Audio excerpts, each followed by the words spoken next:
O ministro do Supremo Tribunal Federal, Alexandre de Moraes, acaba de rejeitar um pedido da defesa do ex-presidente Jair Bolsonaro para interromper a tramitação da ação penal que apura uma trama golpista em 2022 para manter o político no poder, mesmo após a derrota nas eleições. Bolsonaro é um dos réus nesse processo e na próxima semana deve ser ouvido pela primeira turma como um dos passos da fase de instrução do caso.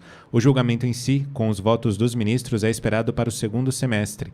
A defesa de Bolsonaro tentava suspender o andamento do caso de duas formas. A primeira, dizendo que ainda não tinha acessado a íntegra das provas reunidas pela Polícia Federal e também pelo Ministério Público na fase de investigação, e a segunda é alegando que Jair Bolsonaro e os advogados teriam que ouvir os depoimentos das testemunhas de outros núcleos desses acusados para que pudessem se defender de eventuais acusações feitas contra o ex-presidente nessas falas.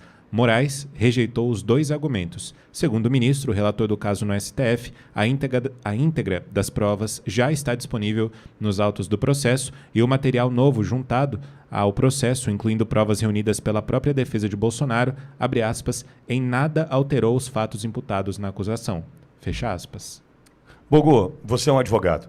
Como é que lidar com uma situação como essa? Você sabe que você vai fazer um pedido, você sabe que você tem razão. Porque, por exemplo, teve acesso a defesa do presidente Bolsonaro à delação de Mauro Cid na íntegra? Não. E aí? Aí você faz um pedido e você já sabe a resposta. Vitória, eu entendo um pouco dessa área porque eu me debrucei bastante na área pré-processual, que é quando tem as investigações, afastamento de sigilo bancário, telemático, telefônico. Ministério Público, Polícia Federal, eles, antes da denúncia, tá? Antes de oferecer a denúncia com acusação ao réu, eles têm os procedimentos investigatórios, procedimentos preliminares. Então, afasta o sigilo telefônico, tem as escutas telefônicas, tem o afastamento do sigilo telemático, né, para ver os dados, ou seja, as mensagens trocadas por aplicativos, consegue ver através das estações radiobases, né, as ERBs, para ver a localização dos réus, para fazer uma régua, né, delimitando onde é que a pessoa esteve, o horário, com quem que esteve, faz cruzamento, enfim. É um rol ali de investigações antecipadas. Esse processo é tratado sobre sigilo, tá?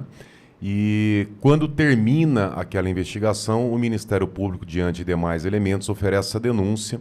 E ali o Ministério Público, como órgão de acusação, ele vai puxar o que interessa para ele, tá? O Ministério Público ele pode atuar como custos legis, né, que é o fiscal da lei, tá? Que não é nesse caso. Nesse caso, ele acaba sendo uma parte do processo, ele faz a acusação.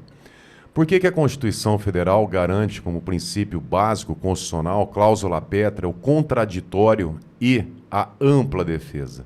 Veja, Vitória, a Constituição não fala direito à defesa, ela fala direito à ampla defesa. Se existe esse termo amplo, ampla defesa, é porque ela tem que ser estendida a todos os meios para garantir a defesa final, tá? Quando o advogado, o cliente, né, o réu, ele recebe a denúncia, ele passa para um advogado, o advogado tem que ter acesso, Vitória, a todo aquele instrumento de investigação que o Ministério Público ou a Polícia Federal teve lá atrás. Tá? No caso, basicamente, é a Polícia Federal ou a Polícia Civil Estadual que faz a investigação, depois faz o relatório e manda para o Ministério Público. Mas por que a defesa tem que ter acesso a esse procedimento? Porque às vezes acontece, não vou nem falar no caso de maldade, tá? Mas às vezes acontece do perito, o agente policial que está fazendo as transcrições das conversas, às vezes ele pula uma palavra, às vezes ele coloca um entendimento, numa escuta telefônica, por exemplo, ele coloca lá um entendimento que não é aquilo, tá? Ele deixa, às vezes, de incluir uma conversa, ele deixa de contextualizar. Então, pela ampla defesa, o advogado tem que ter acesso a todo esse material para contrapor a acusação, tá? Agora eu pergunto, num processo desse, com milhares e milhares e milhares de páginas, a Polícia Federal e o Ministério Público tiveram acesso durante todo esse período que os fatos foram ocorrendo. A defesa recebe todo esse material. Imagina quantas centenas de horas não tem de gravação para um escritório de advocacia em 15 dias, em 10 dias, às vezes oferecer uma resposta à acusação, né, uma defesa preliminar, analisando todo aquele material de prova. É humanamente impossível. Óbvio, se ele não tem acesso, se a defesa não tem acesso a esse material, não existe ampla defesa. E se não existe ampla defesa, não existe o contraditório. Como é que você vai se contrapor a uma denúncia que você não tem acesso a esse material?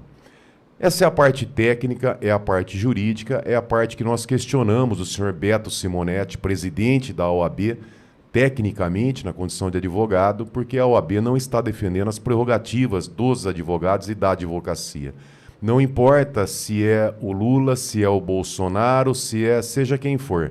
As prerrogativas da advocacia têm que ser respeitadas, tá? E a OAB, o presidente Beto Simonetti, partidário esse sim, né? Do lado aí, passando pano para essa facção, não se manifesta e não defende a advocacia. Esse é um Estado democrático de direito que eu acabei de citar aqui, uma parte da ampla defesa e do contraditório. Nós não vivemos no Estado democrático de direito. Nós temos a certeza, a plena convicção de que a sentença está pronta.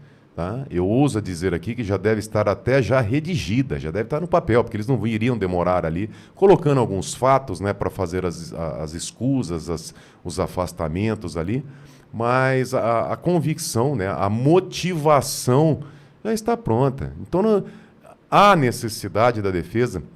Eu vi até, houve um questionamento, por que o presidente iria pagar ali uma baita de uma grana na defesa, sendo que ele já sabe que será condenado? Porque isso entrará para a história. Tá? Todos esses erros, e até para efeito de condenação desses ditadores, é importante que fique cravado na história. A maioria da população não tem acesso a essa defesa, também são termos técnicos, mas cada página da história que está sendo escrita aqui no Brasil irá constar esses absurdos. Né? Então, a sentença está pronta, a condenação está pronta, não tem mais Estado de Direito, acabou. Isso é uma falácia, isso é um romantismo hoje piegas dizer que nós vivemos um Estado democrático de direito. Não existe mais, é ditadura, é regime.